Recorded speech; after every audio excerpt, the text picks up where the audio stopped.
There's a particular ache that has no name. You felt it. It shows up in the middle of an ordinary afternoon, or late at night when the house has gone quiet. And it isn't sadness exactly, and it isn't restlessness either. It's a pull, a sense that somewhere just outside your field of vision, there's something you're supposed to be moving toward. Something that would make you feel whole if you could just reach it. You don't know what it is. You only know that you've been reaching for it your entire life. Most people spend decades interpreting that ache as evidence of lack. They assume the longing means something is missing, that they're incomplete, that they've failed to find the thing everyone else apparently found. And so they chase. New cities, new relationships, new careers, new versions of themselves. All of it fueled by the quiet certainty that the thing they're seeking is out there, ahead of them, waiting to be caught. Carl Jung looked at this same ache and saw something that turns the entire experience inside out. He didn't believe the thing you're seeking is running from you, hiding somewhere in the distance, indifferent to whether you ever find it. He believed the opposite. He believed that whatever you're truly searching for is searching for you too. That the reaching goes both directions. That in the darkness you keep walking toward, something is walking toward you. Today I'm going to show you what Jung actually discovered about this. Why the longing you feel is not proof of absence, but evidence of a relationship already underway. Why the thing you seek has been trying to reach you your whole life, and why almost everyone, at the exact moment their search is about to be answered, does something that pushes the answer away. Because if you've spent years feeling like you're chasing something that keeps slipping out of reach, there's a chance you've misread the entire situation. You're not the only one doing the seeking. Let me start with the strangeness of the ache itself. Jung spent years listening to people describe it, though they rarely had the words. They'd come to him successful by every external measure, the marriage, the career, the reputation, and they'd sit across from him and say some version of the same thing. Something is missing. I don't know what it is. I have everything I'm supposed to want, and I still feel like I'm standing outside a door I can't find. What struck Jung wasn't the emptiness. It was the specificity of it. These people weren't vaguely dissatisfied the way you might be bored on a rainy Sunday. They were homesick for a place they'd never been. They were grieving the absence of something they couldn't name and had never actually held. And you don't grieve what you've never known. You don't feel the shape of an absence unless, on some level, you know the shape of the thing that's absent. That was Jung's first clue. The longing was too precise to be random. It had a direction. It was pointing at something real. He came to believe that this ache is the voice of what he called the self. And by that he didn't mean your personality, your ego, the you that answers to your name. He meant something larger. The self, in Jung's understanding, is the total pattern of who you actually are, most of which lives below your awareness, in the vast underwater portion of the psyche you never consciously visit. The person you present to the world is only a fragment of this. The self is the whole. And the self, Jung noticed, is not passive. It wants something. It wants to become conscious. It wants to be lived. It wants to be known by the very person it belongs to. So picture it this way. There's a version of you that already exists in its complete form, buried in the unconscious, holding everything you've disowned and everything you haven't yet discovered. And that version is not waiting patiently to be found. It's reaching. It sends signals up through the dark water, dreams you can't shake, sudden, inexplicable emotions, obsessions that make no sense, the pull towards certain people or places or ideas that you can't justify with logic. All of that is the self, trying to get your attention, trying to close the distance from its side. The ache you feel is the sensation of being reached for. That's the reframe that changes everything. You've been experiencing your longing as loneliness, as the feeling of wanting something that isn't there. But what if the longing is actually contact? What if the reason it feels so alive, so insistent, so impossible to numb permanently, is that it's not one-directional? You're not shouting into an empty canyon. You're in the early stages of a conversation with a part of yourself that has been trying to find you for years. Jung had an image for this. He talked about the treasure hard to attain, a motif that shows up in myths and fairy tales across every culture. The gold guarded by the dragon, the pearl at the bottom of the sea, the princess locked in the tower. He noticed that these stories are never really about gold or pearls or princesses. They're maps of the psyche. The treasure is always the self, the wholeness you're seeking. And it's always hard to attain, always guarded, always requiring the hero to descend into somewhere dark and frightening to retrieve it. But here's the detail almost everyone misses in those stories. The treasure is never inert. The dragon guards it, yes, but the treasure itself has a kind of magnetism. It calls to the hero. It's the thing that pulls him out of his ordinary life and sends him on the journey in the first place. The seeking and the being sought are woven together from the very beginning. The hero doesn't choose the quest out of nowhere. He's summoned by the very thing he's going to spend the whole story trying to reach. You've been summoned too. That restlessness that won't let you settle, that dissatisfaction with a life that looks fine on paper, that inexplicable feeling that you're meant for something you can't identify. Jung would tell you that's not a malfunction. That's the summons. That's the treasure calling from the bottom of the sea. Something in you already knows what you're looking for, and it's been leaving signals along the path, hoping you'll follow them home. Now here's where it gets complicated, because if the thing you seek is seeking you, you'd think you'd have found each other by now. You'd think, given that you're both reaching, the distance would have closed decades ago. And for most people, it hasn't. Most people spend their whole lives feeling the pull and never arriving. So what's the obstacle? What keeps two things that are reaching for each other from ever actually touching? Jung's answer was projection. And understanding projection is the key to understanding why the search feels so endless. Here's what happens. The self is trying to reach you from within, but you've spent your whole life looking outward. You've been taught that whatever completes you is external, a person, an achievement, a possession, a status. So when the longing rises up, you immediately attach it to something out there.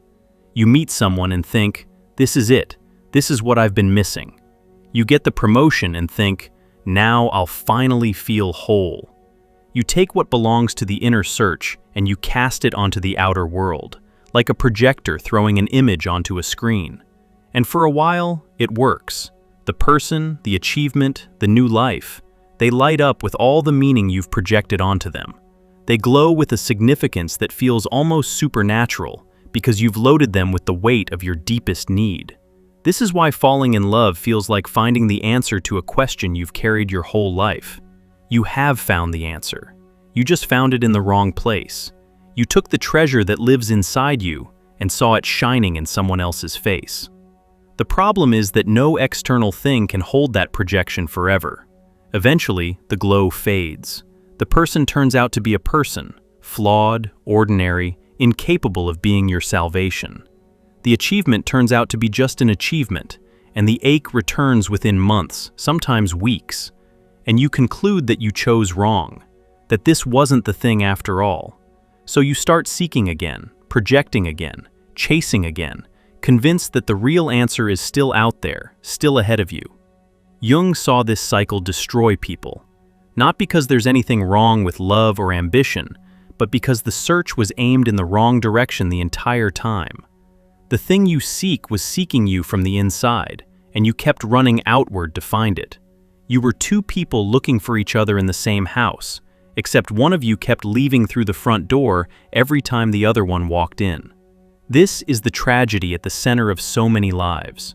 The reaching is real. The being reached for is real. But the projection keeps sending you outward, away from the very place where the meeting could happen. You feel the pull of the self, and you interpret it as a pull toward the world. And so you spend your energy acquiring, achieving, pursuing, always moving away from the interior where the thing you actually want has been waiting, calling, reaching back the whole time. Turning that around requires a shift so fundamental that most people never make it. It requires you to hear the longing and, instead of immediately asking what out there could satisfy it, to ask what in here is trying to be born. It requires you to treat the ache not as a hunger to be fed from outside, but as a message being delivered from within. And that shift is uncomfortable, because it means the search you've been running your whole life, the outward, acquisitive, always toward the horizon search, has been pointed the wrong way. There's a moment in this process, though, that Jung found genuinely mysterious, and it's the part that made even his skeptical colleagues uncomfortable. Because when a person begins to turn inward, when they finally start moving toward the thing that's been moving toward them, the outer world starts to respond. Doors open that have no business opening. The right book falls into your hands at the exact moment you needed it. You think of someone, and they call. You make an inner decision, and the outer circumstances rearrange themselves to meet it, as if the world were somehow listening. Jung called this synchronicity, meaningful coincidence that can't be explained by cause and effect. And he didn't offer it as mysticism. He offered it as an observation he couldn't ignore, one he saw repeated over and over in the lives of people undergoing real transformation. When they aligned themselves with what he called their inner necessity, when they stopped resisting the pull of the self and started cooperating with it, the boundary between inner and outer seemed to become permeable. The seeking within and the world without began to move in the same direction. He suspected this was because the psyche and the world aren't as separate as we assume, that the same deep patterns that shape your unconscious also shape the events around you. And when you get into right relationship with those patterns, the coincidences stop feeling like coincidences and start feeling like confirmation, like the universe agreeing with the direction you've finally chosen. What you seek starts arranging encounters. It really does come to meet you, sometimes through your own dreams, sometimes through a stranger's offhand comment, sometimes through a chain of events so improbable you can only laugh. If you've ever been through a period where everything suddenly seemed to click into place, where you made one true decision and then watched the path unfold in front of you with an ease that unnerved you, you've tasted what Jung was pointing at. That wasn't luck. That was what happens when the seeker and the sought finally start walking toward each other instead of away. If any of this is landing on something alive in you, if you've been feeling that pull and sensing, underneath all the chasing, that you've been looking in the wrong direction, that recognition is worth staying with rather than rushing past. It's the exact place our guide, True Self-Discovery, was built for. 24 reflection exercises drawn from Jung's work, designed to help you turn the search inward, to start hearing what the ache has been trying to tell you all along. Not to hand you the answer, but to help you close the distance from your side. You'll find it linked just below. And now let's keep going, because there's a reason this meeting is so much harder than it sounds, and it has nothing to do with distance. Here's the part almost no one talks about. If what you seek is seeking you, and if the world itself starts conspiring to bring you together the moment you turn inward, then the meeting should be joyful, effortless, the completion of a lifelong longing. And sometimes, in flashes, it is. But Jung discovered something darker underneath. He discovered that at the exact moment the thing you've been seeking begins to approach, most people panic. They feel the treasure getting close, and they run. Think about what it actually means to be found. Not to find, but to be found. To find something is thrilling. You're in control, you're the seeker, you're the hero closing in on the prize. But to be found is something else entirely. It means being seen, fully. It means the part of you that has been reaching from the dark finally arrives, and it's carrying everything, including everything you've spent your whole life hiding, denying, running from. Because the self isn't only the beauty you've been longing for. The self is whole, and wholeness includes the parts of you that you exiled, the rage you were never allowed to feel, the desires you judged as shameful, the grief you buried, the ambition you disowned because it frightened the people who raised you. All of it is part of the treasure. All of it is coming with the self when it arrives.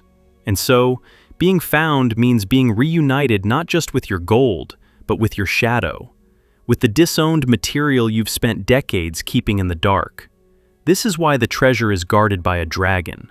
The dragon isn't an obstacle placed in your way by some external force. The dragon is your own fear of what you'll have to face to become whole. It's the terror of meeting the parts of yourself you abandoned. And so, at the threshold, Right when the thing you've been seeking is about to reach you, the fear rises up and you flee. You sabotage the relationship. You quit right before the breakthrough. You find a reason to leave the very thing you've been praying to find. Jung watched this happen constantly, and it puzzled him until he understood what was really going on. People don't run from what they seek because they don't want it. They run because they want it too much, and getting it means becoming someone they don't yet know how to be. The life they've built, however unsatisfying, is at least familiar. The self they've performed, however hollow, is at least rehearsed. And the thing that's approaching them will require them to drop the performance entirely, to stop being the manageable, acceptable version of themselves, to let the whole disowned truth of who they are come flooding back in. That's terrifying. And so, in that moment, the ache that felt like a longing suddenly feels like a threat. The pull reverses. The person who spent years desperate to find the treasure now finds themselves inexplicably resisting it, avoiding it, talking themselves out of it. They meet the person who could actually love the real them, and they feel the urge to run. They stand at the edge of the work that would make them whole, and they suddenly discover 100 reasons they're too busy. The dragon has done its job. Jung was unusually honest about the cost of pushing through this. He didn't pretend that being found was gentle. He described the encounter with the self as one of the most disorienting experiences a person can undergo, precisely because it demolishes the smaller self you've been mistaking for the whole. The ego, the you think you are, has to loosen its grip. It has to admit it was never running the show. It has to let something larger move through it. And to the ego, that feels like dying. But here's what he wanted people to understand, and what I want you to hear if you're standing at that threshold right now. The thing approaching you is not your enemy. It feels like a threat because it's carrying everything you refuse to look at, but it's carrying that material back to you because you need it. You cannot be whole while half of you is in exile. The vitality you've been missing, the aliveness you keep chasing in external things, is locked up in the very parts of yourself you've been avoiding. The treasure and the shadow are guarded by the same dragon because they live in the same place. You can't have one without facing the other. So the meeting is hard. It asks more of you than the search ever did. Seeking is comfortable in a way because you can seek forever without ever having to change. You can keep the longing at a safe distance, keep chasing the horizon, keep telling yourself the answer is just around the next corner. Being found ends that. Being found means the horizon walks up to you and looks you in the eye and says, "Here I am, and here is everything you buried, and now we're going to live it out together." Most people, faced with that, choose to keep searching. It's safer. The endless search protects them from the terrifying arrival. And this is the quiet tragedy Jung kept returning to, that people mistake the perpetual seeking for spirituality, for depth, for a noble journey, when sometimes it's just an elaborate way of never having to arrive, never having to be found, never having to become the whole, unmanageable, fully alive person they actually are. The ones who don't run. The ones who let themselves be found, go through something Jung called individuation. And it's worth being clear about what actually happens on the other side, because it's not what the self-help version promises. It's not permanent bliss. It's not the end of struggle. What emerges is a person who is finally, fully themselves, who has stopped splitting off pieces of who they are to make other people comfortable, who has stopped chasing external answers to an internal question, who has integrated the shadow instead of being ruled by it from the dark. And the ache changes. It doesn't vanish. Jung was careful about this, but it transforms. The homesickness for a place you've never been becomes a sense of having arrived somewhere real. The longing that once felt like lack becomes a quieter, steadier thing. A relationship with your own depths, an ongoing conversation with the self rather than a desperate search for it. You stop reaching outward for the thing that was always reaching for you from within. You turn around, and there it is. There it always was. What Jung understood, that so few people grasp, is that this whole drama has been a kind of courtship.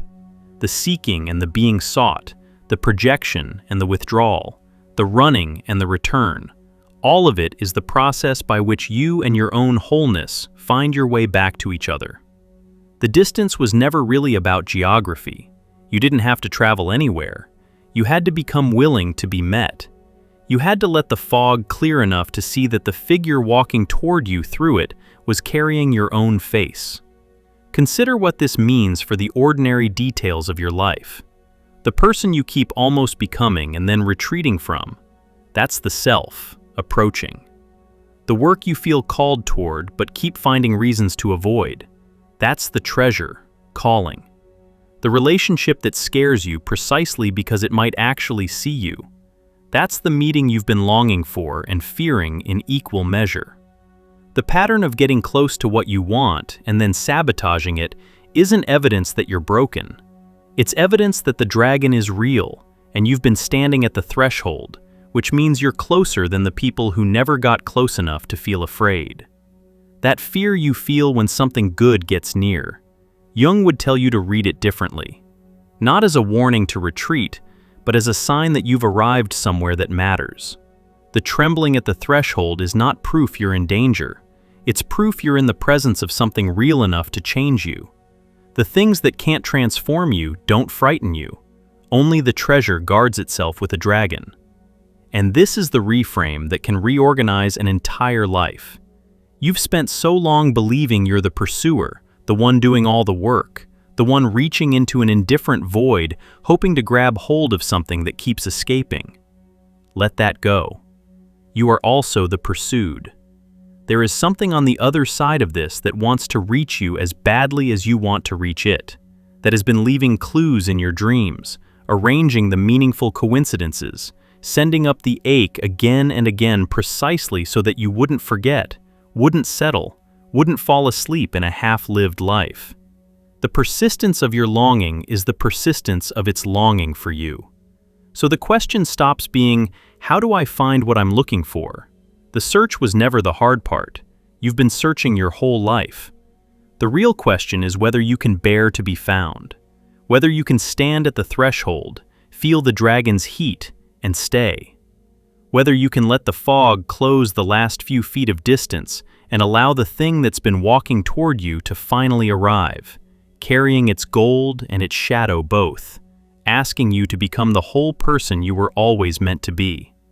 That's the meeting. That's what all the reaching has been for. And it's available to you not in some distant future once you've finally acquired enough, achieved enough, become impressive enough to deserve it. It's available the moment you turn around, the moment you stop running toward the horizon long enough to notice that the horizon has been running toward you. If you've felt yourself standing at that threshold while listening, recognizing the pattern of reaching for something and then pulling back the instant it got close, that recognition is the beginning of the turn. It's the moment the seeking starts to reverse into a willingness to be found. Our guide, True Self-Discovery, was made for exactly this crossing. 24 reflection exercises rooted in Jung's work, built to help you stay at the threshold instead of fleeing it, to face the dragon, to meet the parts of yourself you exiled, to let what's been seeking you finally close the distance. You'll find it linked just below.